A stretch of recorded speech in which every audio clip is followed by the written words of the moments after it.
Hi class, welcome to lesson 18. Here are the 3 objectives that you'll have in this lesson. We will describe the major gas laws, graph the relationship between 2 variables in a gas law, and predict the impact of changing conditions of a gas. The 3 major gas laws are derived from the combined gas law. The major gas laws occur when one condition is held constant. Each gas law is named after the person who discovered it. We do not have to know the names of the gas laws, just the relationships and how to solve them. Let's begin with the first gas law, Boyle's law. This examines the relationship between pressure and volume.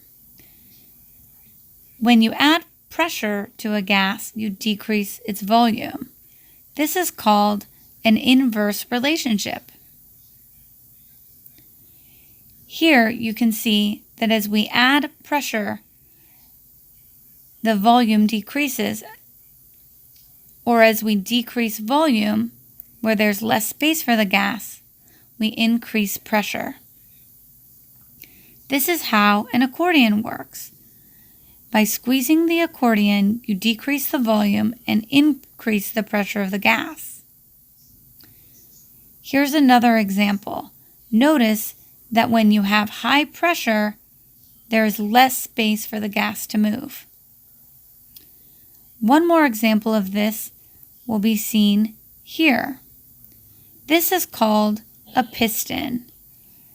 A piston can be moved so that we can change the volume of a gas.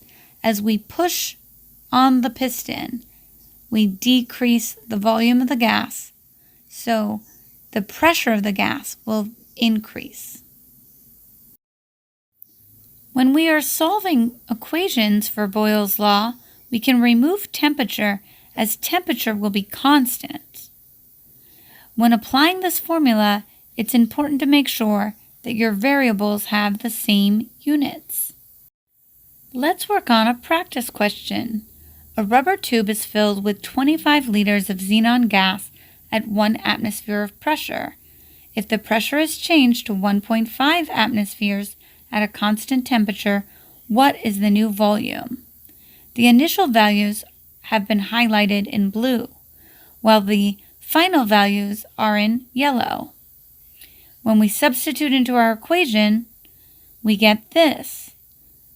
Using algebra, you will determine x equals 16.7 liters. This makes sense because as you increase the pressure, you should decrease the volume, kind of like adding pressure to a balloon. Now try this problem where 2 liters of air at 101.3 kilopascals is compressed into a canister of a warning horn at 0.45 liters.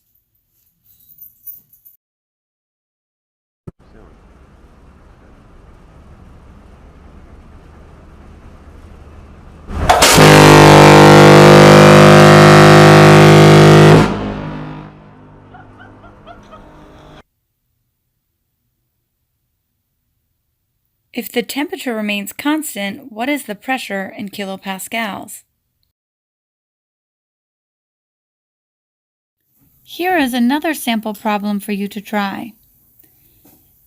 In this problem, make sure that you look up standard pressure and use the version of standard pressure whose units match the given pressure. Also notice in this example, you are given the final volume and you are looking for the original or initial volume. Good luck! Boyle's law explains how human breathing works. Gas always moves from a region of high pressure to a region of low pressure. So when you breathe in, your diaphragm relaxes. It makes your lung volume larger, making the pressure in your lungs lower, allowing air to enter. When you breathe out, your diaphragm pushes up. It decreases the volume of your lungs, increasing the pressure of air in your lungs, pushing the air out of your lungs. The next gas law we'll look at is Charles' law.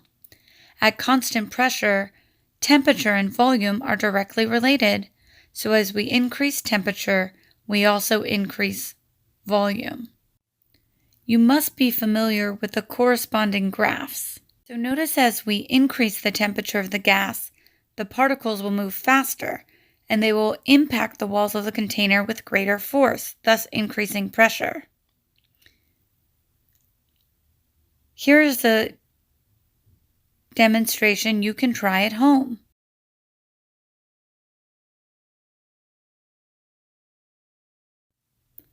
So since when you increase temperature, you increase volume, the same is true for when you decrease temperature. Notice how the balloon shrinks when it is exposed to very cold liquid nitrogen. But as soon as the balloon is allowed to warm up to room temperature, notice that it regains its shape. So at increased temperature, increased volume. Make sure you become familiar with the graphs that represent the indirect relationship for Boyle's law and the direct relationship for Charles' law. These will be seen on a test. When solving problems using Charles' law, just like in Boyle's law, make sure that the units match. So V1 and V2 need to have the same unit of measurement. And T1 and T2 must always be in Kelvin. You can find the equation to convert Celsius temperature to Kelvin temperature on reference table T. Let's try this practice question where a balloon is filled with 2.0 liters of helium at 22 degrees Celsius and 760 millimeters of mercury. It is then placed outdoors on a hot summer day when the temperature is 31 degrees Celsius. If the pressure remains constant, what will the volume of the balloon be? The first thing you need to recognize is that the temperatures are in Celsius. You'll need to convert them using the equation on reference table T. Once converted, you can apply the formula V1 over T1 equals V2 over T2. Cross-multiplying will be the easiest way to solve this question. After cross-multiplying, you'll divide to isolate your x. Your answer will come out to 2.1 liters.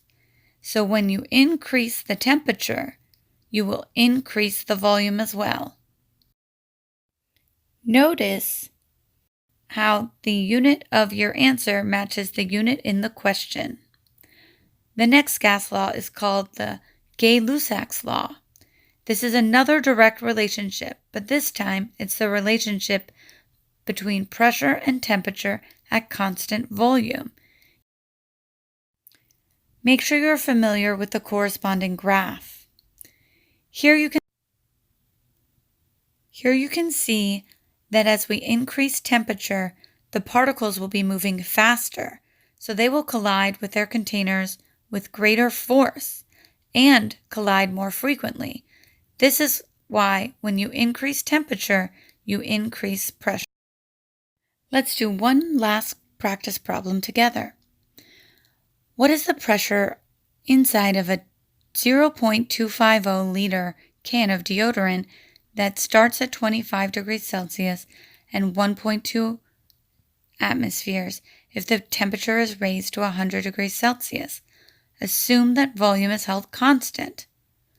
Notice that the temperatures are in degrees Celsius, so we first must use table T to convert to Kelvin. Now that we have 298 and 373, we can substitute into the formula. Then we cross-multiply. After cross-multiplying, we divide to find x equals 1.5 atmospheres. This makes sense because when we increase temperature, we increase volume.